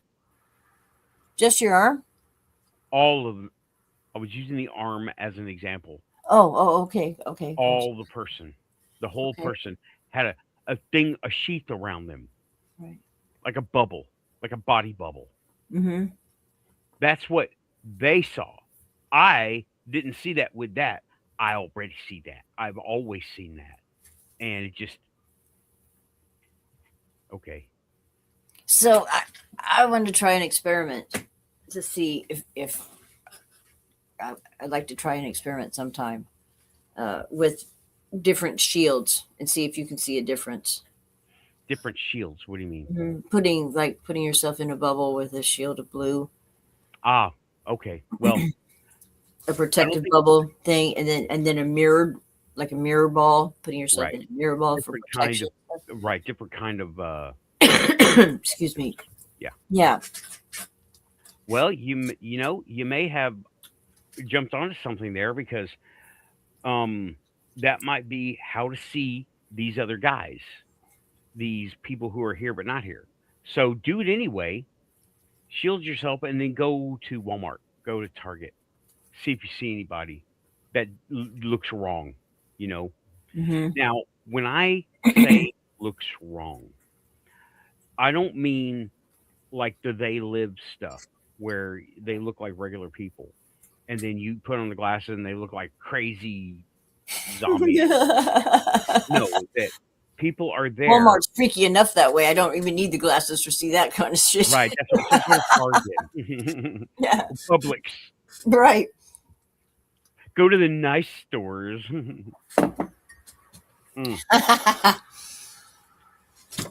But yeah, go and do that. Now, to be able to maintain that, you have to think hard about it, right? I've done this before. I've done exactly this before. And I don't know if it worked for me because they don't want to be seen. If they're doing that, they either don't want to be seen or they can't see us. And we're reaching out from our wavelength into theirs. You know what I'm saying? Mm-hmm. It's like we're adapting from us to them, and they don't see us until we see them, because it's like we're shining a light at them.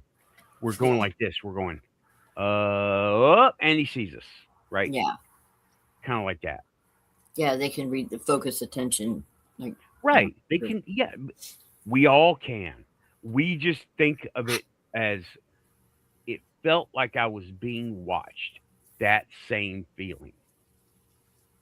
And yeah, Tim, Raven was just talking about she would like to do an experiment where you shield yourself with different visual manifested shields, like, shielding, and see if there's a difference.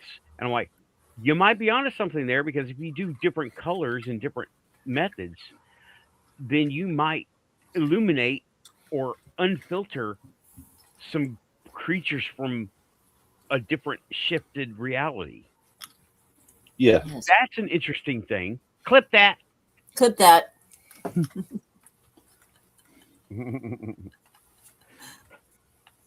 That's an interesting thing. So I might want to do that too. And we don't need physical stuff. We just use manifestation and meditation. Diane's still here. What's up?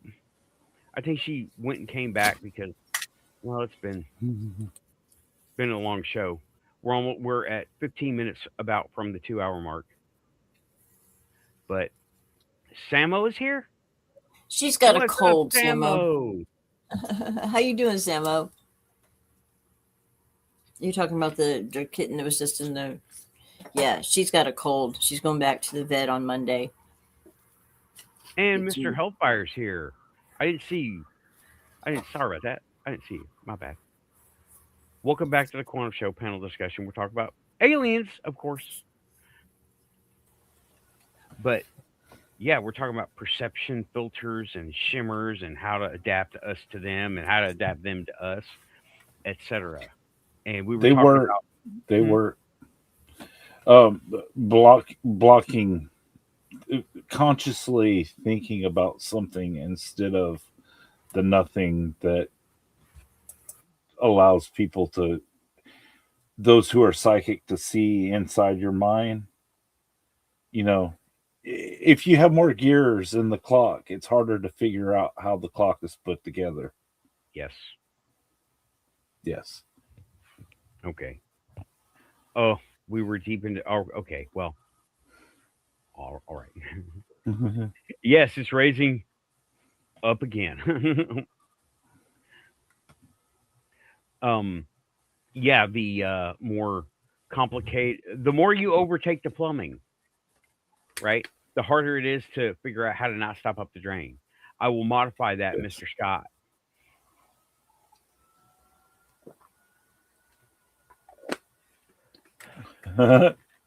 Yeah. Old deaf men at the farting contest, Christmas gathering the other night. They thought that they are silent; they can't hear anything. Right. Funny. And yeah, we're about to wrap it up, y'all. I've gotten tired. Yeah, I had to go to the ER again today. It was Whoa. Whoa. Yeah, so I It skipped What on happened? you. Yeah, you just totally cut out. It said you did I? went to the ER and then you cut out. Oh, am I back? You're back now. Okay.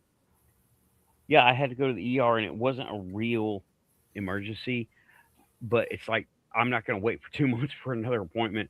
I just had to get antibiotics because I got a another tooth infection. Mm. Yeah. I Oh, get those about are, oh, those. it sucks. So I Yeah. don't. It started a while, more than 2 days ago, but I started noticing it 2 days ago. So it started to become a problem, swelling on through my cheek and stuff. So doing that. And every time I go in for one of these, this is an emergency. You need to go to see a dentist in the next 5 days. Can you do that? I'm like, sure. That's been 15 years. Okay. So I know what's going on here. I know what I have to do. But I'm actually looking at possibly doing clear choice. Have y'all seen those? Mm-hmm. I've been thinking about that too. Um, And I wish that I had, like, a year ago, I thought about buying more insurance. And the way they were telling me was, well, unless you're ready to go do something, then don't get insurance. I'm like, but it's going to take a year for y'all to be able to reimburse them for anything. So I want to do this now. They wouldn't do it. hmm. Like, let me start paying a little bit at a time. And then by the time the year is up, you've already got it. You've invested and made money and put in whatever. You got any back. No, you've made your money. Pay my bills. Damn it. That's what I hired y'all for. Mm-hmm. And it's as if you want to go to get a lawyer on retainer. He goes, well, not until you get in trouble. That's not how that works. That's why I'm getting you on standby, asshole.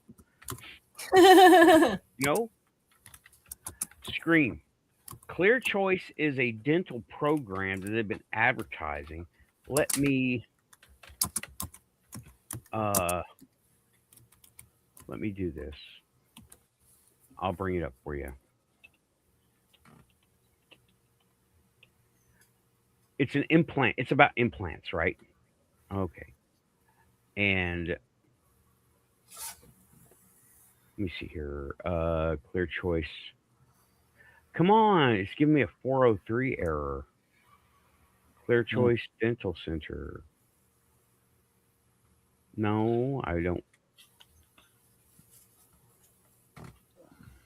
What the hell? Maybe I am having internet problems.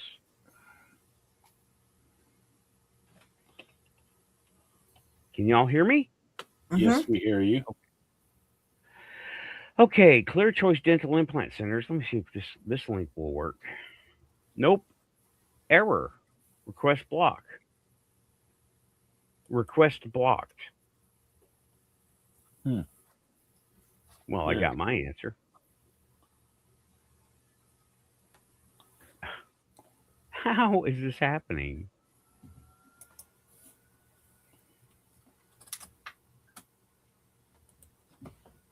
But Yelp works. Oh my gosh. Okay. Well, anyway, they do dental implants. They're the kind, implants. They go in, they put a screw in one side, and then with a socket, with another, with threaded socket down into your jawbone, and then they put another one in on the top with, like, some of them screw down from there. Some of them have magnets where you take the whole thing out. I'm not really sure. I would like to give you a link, but apparently I can't get to any of those links. Here, let me try. Okay. Here. Oh, forgot to mute you. Give me a sec.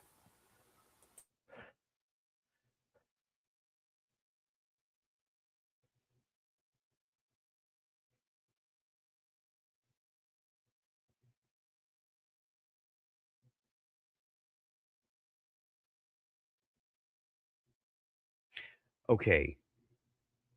Here is now. This is gross, but it's dental stuff. So I'll share the screen here. I did find something finally, and Clear Choice Dental Implants. This is here in Nashville. You see that it's a full bridge. You see, oh my gosh, this guy eating a piece of wood or something. I don't want to do that. But like you see the socket with the screw in it, and then another screw, and then or implant supported fixed. Um, yeah, that's that.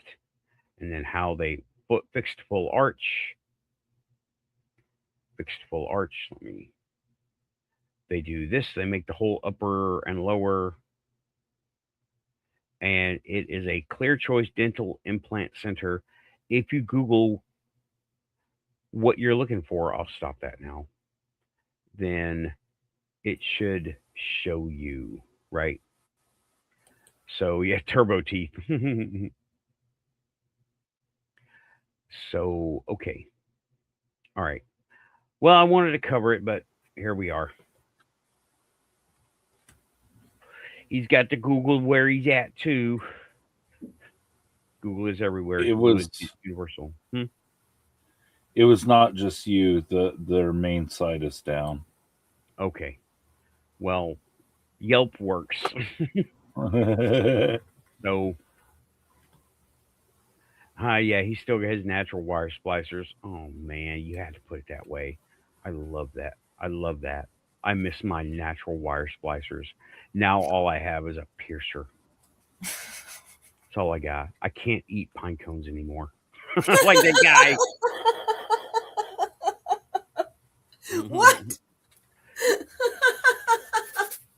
The stuff that comes up on the Quantum Show, who knows? You know, I was showing. Can't eat pine It looked cones like he was. anymore. Yeah, it Oh looked my like he was God. eating a pine cone. I'm like, why would anybody do that? He looked like he was eating a piece of driftwood or a pine cone or something on that Clear Choice thing. Yeah, Oh my God. pine cone. Okay, well, that's the worst food segment we've ever had. The most unique one. Yeah, Bizarre. pine cones and driftwood in a stew. Clip that. Good with ketchup. Clip that. Ooh, dried pineal glands of bison. That sounds delish. Oh my I don't know if God. that's real. Is that real? Yeah. Cool. Oh, well, Pine cone souffle. Go ahead, Tim. I went to a naturopath when I was in Portland, Oregon, and one of the things that she gave me, well, you know, I'm poor, so I got things out of a donation with my naturopath. And one of the things that one of the rich people in Portland donated was uh, bovine adrenal glands. And Really? this is like $500 a dose type of stuff that the rich people donated, and it works. What exactly Really? does it do? Wait, what? So it's a cow? We can't talk about it. We can't talk about it, but we can make gestures. Okay. Oh, I got you. Okay. Bovine adrenal gland. If you have $500 that you just want to throw in the trash, I'm sure that there's medications that work better, but it's a natural way to do it. Okay, that sounds very close to something else that we also don't want to talk about. That's a bad list to be on, but we're probably on it. Yeah, we're not going to do this, Samo. We're at the end of the show, literally, like 8 seconds, 7 seconds away from 2 hours. So, not going on with this one. Lots of other people talk about it. It's a very researched topic because so many people are very into needing that done, right?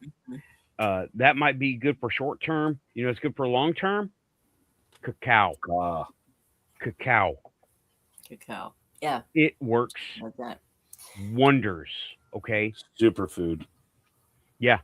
What it now? I will go on saying cacao, natural, organic as you can get. It causes your stem cells to be produced, and it stimulates stem cell production. Stem cells go where they're needed, and where they're needed, they fix what's there. For men, the circulatory is that problem, right? Hmm. It fixes the circulatory system. You have to keep taking it because the reason it breaks down in the first place is because we age, the pipes get old, right? And they Yeah. spring leaks here and there. And once those leaks get fixed, the pipes start holding pressure again, and that's working. But it's not the little blue cacao pill, right? You have to take it. Right. You don't see anything for about a month, but it goes wherever damaged cells are, ligaments. It goes to joints. It helps all that stuff because wherever there are damaged cells, they will go and they will start repairing that. But you got to keep it up, Mm-hmm. okay? And Mm-hmm. I mean, if you have a cut or something, this was bleeding freely yesterday, okay? And yeah, you can't even see it. It looks like a blemish, okay? Because it does look like a blemish. It was free bleeding yesterday. Cacao on the regular. I heal like almost like Wolverine. It's freaking cool. Yeah. Not Wow. really. Not really. Not like Wolverine, right? But it's faster. And Mhm. I'm gonna get me some cacao. No, yeah. I'm kidding. Yeah. And then What's pick a your fight with secret, Sabretooth. Logan? Cacao, bub. Nice. What a spokesman. Now, that's a much better food product than driftwood and pine cones. Yeah. I don't know. I kind of think pine cone souffle sounds delicious. There was there was an episode of Scrubs where the main doctor and the janitor were sitting in a waiting room somewhere, and Yeah. the janitor reaches down and starts eating the snacks that are on the table. He goes, "Huh, this is weird. Kind of has a pine flavor." And the guy picks it up and says, "That's not food. That's what is that stuff called? Potpourri. Potpourri. That's Nice. potpourri." And he just was like, "Huh."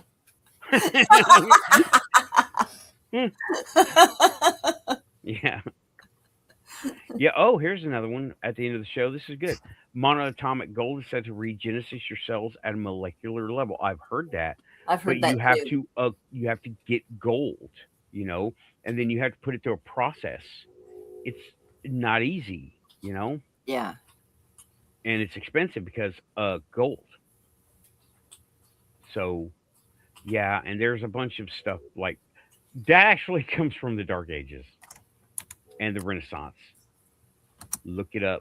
That will be for another show. Thanks everybody. This has been the Quantum Show panel discussion with Raven and DJ Wardove, aka Tim. Thank you for being here. I think we covered a whole Thank bunch you. of stuff. I hope you enjoyed the show about the residents, why we don't see them, what they're doing, why they're here, and what do they do when we see them and they see us. Thanks everybody. Y'all have a good Thanks. night. Good Good night. night. Renee, you, Raven, Tim, Samo. I'm gonna look and see Urso, Mr. Hellfire, the one and only, and Scream Engine. Diane Boss. Yeah, I think this was a pretty. I didn't realize this was the last show of the year, That's right. It is. and Oh my gosh. I think it was a banger, y'all. Yeah. I really do. Yeah, Thank was a you, good show. Sarah, and everybody that came in and is no longer in the chat room. That's okay. Uh, and Rachel. Thank you, Rachel. I think I said Renee, but I'll say it again. Renee. Thanks, y'all. I'm going to start pushing buttons now. Whew. have a good, what is it, Saturday night? Have a good Sunday, y'all. Pushing buttons. And Happy New Year to everybody. Happy New Year. Happy New coming Year. up. Hope you had a good Christmas. Pushing